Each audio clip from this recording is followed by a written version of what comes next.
ನಮಸ್ಕಾರ, ನಿಮ್ಮೆಲ್ರಿಗೂ ರಂಜು ಕಿಚನ್ 05 ಚಾನಲ್ಗೆ ಸ್ವಾಗತ. ಸೊ ಇವತ್ತಿನ ಈ ವಿಡಿಯೋದಲ್ಲಿ ನಾನು ಯಾವ ರೆಸಿಪಿನ ಮಾಡ್ತಾ ಇದ್ದೀನಪ್ಪ ಅಂತಂದ್ರೆ ನಾನು ಝೀಂಗಿ ಪಲ್ಯನ ಮಾಡ್ತಾ ಇದ್ದೀನಿ. ಅದನ್ನ ಸಿಗಡೆ ಮೀನ್ ಅಂತ ಕೂಡ ಅಂತಾರೆ. ಸೊ ಬನ್ನಿ ಇವಾಗ ಅದನ್ನ ಹೇಗ್ ಮಾಡೋದು ಅಂತ ನೋಡೋಣ. ಅದಕ್ಕೂ ಮುಂಚೆ ಇನ್ನು ಯಾರು ನನ್ನ ಚಾನಲ್ಗೆ ಸಬ್ಸ್ಕ್ರೈಬ್ ಆಗಿಲ್ಲೋ ಅವ್ರು ಪ್ಲೀಸ್ ಹೋಗ್ಬಿಟ್ಟು ಸಬ್ಸ್ಕ್ರೈಬ್ ಆಗಿ ಹಾಗೂ ಈ ವಿಡಿಯೋನ ಸ್ಕಿಪ್ ಮಾಡದೆ ನೋಡಿ. ಸೊ ಬನ್ನಿ ಇವಾಗ ತಡ ಮಾಡದೆ ನಾವು ಫಸ್ಟ್ ವಿಡಿಯೋನ ಸ್ಟಾರ್ಟ್ ಮಾಡೋಣ. ಸೊ ನೋಡಿ, ಇವಾಗ ವರ್ಣ ಝೀಂಗಾ ಮೀನ ಪಲ್ಯ ಮಾಡೋದಕ್ಕೆ ನಾನು ಏನೇನು ಐಟಮ್ಸ್ನ ತೊಗೊಂಡಿದ್ದೀನಪ್ಪ ಅಂತ ಅಂದರೆ ಮೇನ್ ಐಟಮ್ ಬಂದು ನೋಡಿ, ನಾನು ಝೀಂಗಾ ಮೀನನ್ನ ತೊಗೊಂಡಿದ್ದೀನಿ. ಹಾಗೂ ಇಷ್ಟು ಝೀಂಗಾ ಮೀನಕ್ಕೆ ನಾನು 1 ಟೊಮೆಟೊ ಹಾಗೂ 2 ಈರುಳ್ಳಿನ ಕಟ್ ಮಾಡ್ಕೊಂಡಿದ್ದೀನಿ.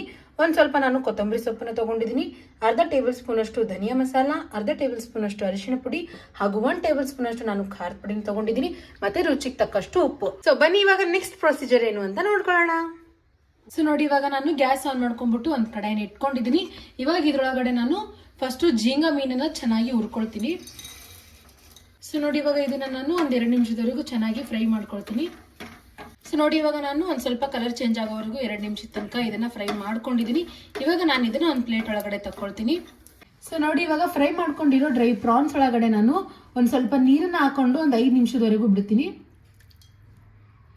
ಸೊ ನೋಡಿ, ಇವಾಗ ಇದನ್ನ ನಾನು ಒಂದು 5 ನಿಮಿಷದ ನಂತರ 2 ರಿಂದ 3 ಟೈಮ್ ಇದನ್ನ ಚೆನ್ನಾಗಿ ವಾಶ್ ಮಾಡ್ಕೊಳ್ತೀನಿ. ನೋಡಿ, ನಾನು ಝೀಂಗಾ ಮೀನನ್ನ ಫ್ರೈ ಮಾಡ್ಕೊಂಡಿದ್ನಲ್ಲ ಅದೇ ಕಡೆ ಒಳಗಡೆ ಇವಾಗ ನಾನು 2 ಸ್ಪೂನ್ ಅಷ್ಟು ಎಣ್ಣೆನ ಹಾಕೊಳ್ತಾ ಇದ್ದೀನಿ ಈ ಸ್ಪೂನಿಂದ. ಸೊ ನೋಡಿ, ಇವಾಗ ಎಣ್ಣೆ ಚೆನ್ನಾಗಿ ಕಾದಿದೆ. ಇವಾಗ ಇದ್ರೊಳಗಡೆ ನಾನು ಈರುಳ್ಳಿನ ಹಾಕೊಳ್ತೀನಿ. ಒಂದು 2 ನಿಮಿಷದವರೆಗೂ ಚೆನ್ನಾಗಿ ಫ್ರೈ ಮಾಡ್ಕೊಂಡಿದ್ದೀನಿ. ಇವಾಗ ಇದ್ರೊಳಗಡೆ ನಾನು ಟೊಮೆಟೊನ ಹಾಕೊಳ್ತೀನಿ. ಟೊಮೆಟೊನ ಕೂಡ ಹಾಕೊಂಡು ಚೆನ್ನಾಗಿ ಇದನ್ನ ಕೂಡ ಫ್ರೈ ಮಾಡ್ಕೊಳ್ತೀನಿ ನಾನು. ಸೊ ನೋಡಿ, ಇವಾಗ ಟೊಮೆಟೊ ಹಾಕೊಂಡ ನಂತರ ಕೂಡ ನಾನು 1 ನಿಮಿಷದಲ್ಲಿ ಫ್ರೈ ಮಾಡ್ಕೊಂಡಿದ್ದೀನಿ. ಇವಾಗ ಇದ್ರೊಳಗಡೆ ನಾನು ರುಚಿಗೆ ತಕ್ಕಷ್ಟು ಉಪ್ಪನ್ನ ಸೇರಿಸ್ಕೊಳ್ತಾ ಇದ್ದೀನಿ. ಹಾಗೂ ಮತ್ತೆ ಮಸಾಲೆ ಐಟಮ್ಸ್ನ ಕೂಡ ಇವಾಗಲೇ ಹಾಕೊಳ್ತೀನಿ ನಾನು. ಸೊ ನೋಡಿ, ಅರಿಶಿಣ ಪುಡಿ, ಧನಿಯಾ ಮಸಾಲ, ಖಾರದ ಪುಡಿ. ಸೊ ನೋಡಿ, ಎಲ್ಲ ಮಸಾಲೆ ಐಟಮ್ಸ್ನ ಹಾಕೊಂಡಿದ್ದೀನಿ. ಇವಾಗ ಇದನ್ನ ನಾನು ಚೆನ್ನಾಗಿ ಮಿಕ್ಸ್ ಕೊಟ್ಕೊಳ್ತೀನಿ ಒಂದು. ನೋಡಿ, ಎಲ್ಲ ಮಸಾಲೆ ಐಟಮ್ಸ್ ಹಾಕೊಂಡ ನಂತರ ನಾನು 2 ನಿಮಿಷದವರೆಗೂ ಫ್ರೈ ಮಾಡ್ಕೊಂಡಿದ್ದೀನಿ. ನೋಡಿ, ಎಣ್ಣೆ ಕೂಡ ಸಪರೇಟ್ ಆಗಿದೆ. ಇವಾಗ ಇದ್ರೊಳಗಡೆ ನಾನು ವಾಶ್ ಮಾಡಿ ಇಟ್ಕೊಂಡಿರೋ ಡ್ರೈ ಪ್ರಾನ್ಸ್ ನ ಸೇರಿಸ್ಕೊಳ್ತೀನಿ. ಸೊ ನೋಡಿ, ಇವಾಗ ನಾನು ಇದಕ್ಕೆ ಚೆನ್ನಾಗಿ ಒಂದು ಮಿಕ್ಸ್ ಅನ್ನ ಕೊಟ್ಕೊಳ್ತೀನಿ ಫಸ್ಟ್. ಸೊ ನೋಡಿ, ಇವಾಗ ಝೀಂಗಾ ಮೀನನ್ನ ನಾನು ಒಂದು 2 ನಿಮಿಷದವರೆಗೂ ಚೆನ್ನಾಗಿ ಫ್ರೈ ಮಾಡ್ಕೊಂಡಿದ್ದೀನಿ. ಇವಾಗ ಇದ್ರೊಳಗಡೆ ನಾನು ಫೈನಲ್ ಐಟಮ್ನ ಹಾಕೊಳ್ತಾ ಇದ್ದೀನಿ. ಏನಪ್ಪಾ ಅಂತಂದ್ರೆ ಕೊತ್ತಂಬರಿ ಸೊಪ್ಪು ಹಾಕೊಂಡ ನಂತರ ಇದಕ್ಕೆ ನಾನು ಮತ್ತೊಮ್ಮೆ ಚೆನ್ನಾಗಿ ಮಿಕ್ಸ್ ಕೊಟ್ಕೊಳ್ತೀನಿ. ನೋಡಿ, ಈ ವಿಡಿಯೋ ನಿಮ್ಗೆ ಇಷ್ಟ ಆದಲ್ಲಿ ನನ್ನ ಚಾನಲ್ಗೆ ಸಬ್ಸ್ಕ್ರೈಬ್ ಆಗಿ ಹಾಗೂ ಈ ರೀತಿಯಾದಂತಹ ವಿಡಿಯೋ ನಿಮಗೆ ಫಸ್ಟ್ ಬಂದು ತಲುಪಬೇಕು ಅಂತಂದ್ರೆ ನನ್ನ ಚಾನಲ್ಗೆ ಸಬ್ಸ್ಕ್ರೈಬ್ ಆಗಿ ಹಾಗೂ ಪಕ್ಕದಲ್ಲಿರೋ ಬೆಲ್ ಐಕನ್ನ ಟ್ಯಾಪ್ ಮಾಡ್ಕೊಳ್ಳಿ.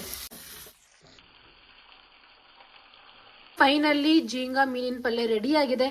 ಸೊ ಇವಾಗ ನಾನು ಗ್ಯಾಸ್ ಆಫ್ ಮಾಡ್ಕೊಂಡ್ಬಿಟ್ಟು ಫಸ್ಟ್ ಇದನ್ನ ಸರ್ವ್ ಮಾಡ್ಕೊಳ್ತೀನಿ. ಸೊ ಫೈನಲಿ ನೋಡಿ, ಝೀಂಗಿ ಮೀನಿನ ಪಲ್ಯ ರೆಡಿ ಆಗಿದೆ. ನಂಗಂತೂ ತುಂಬಾ ಚೆನ್ನಾಗಿ ಹಾಗೂ ತುಂಬಾ ಕಲರ್ಫುಲ್ ಆಗಿ ಕಾಣಿಸ್ತಾ ಇದೆ. ನೋಡಿ, ನಿಮಗೂ ಕೂಡ ಹಾಗೆ ಕಾಣಿಸ್ತಾ ಇದೆ. ಐ ಹೋಪ್ ನಿಮ್ಗೆ ರೆಸಿಪಿ ಇಷ್ಟ ಆಗುತ್ತೆ. ಏನಕ್ಕಂತ ಅಂದ್ರೆ ತುಂಬಾ ಡಿಫ್ರೆಂಟ್ ಆಗಿ ತುಂಬಾ ಡಿಫ್ರೆಂಟ್ ಟೇಸ್ಟ್ ಕೊಡುತ್ತೆ. ನೀವು ಕೂಡ ಒಮ್ಮೆ ರೆಸಿಪಿನ ಟ್ರೈ ಮಾಡ್ಕೊಳ್ಳಿ.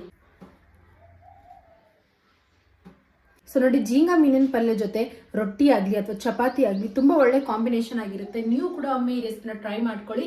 ಇಷ್ಟ ಆದಲ್ಲಿ ನನ್ನ ಚಾನಲ್ಗೆ ಸಬ್ಸ್ಕ್ರೈಬ್ ಆಗಿ ಹಾಗೂ ಪಕ್ಕದಲ್ಲಿರೋ ಬೆಲ್ ಐಕನ್ನ ಟ್ಯಾಪ್ ಮಾಡ್ಕೊಳ್ಳಿ. ಈ ವಿಡಿಯೋಗೆ ಲೈಕ್ ಮಾಡಿ, ಶೇರ್ ಮಾಡಿ, ಕಮೆಂಟ್ ಮಾಡಿ. Thanks for watching.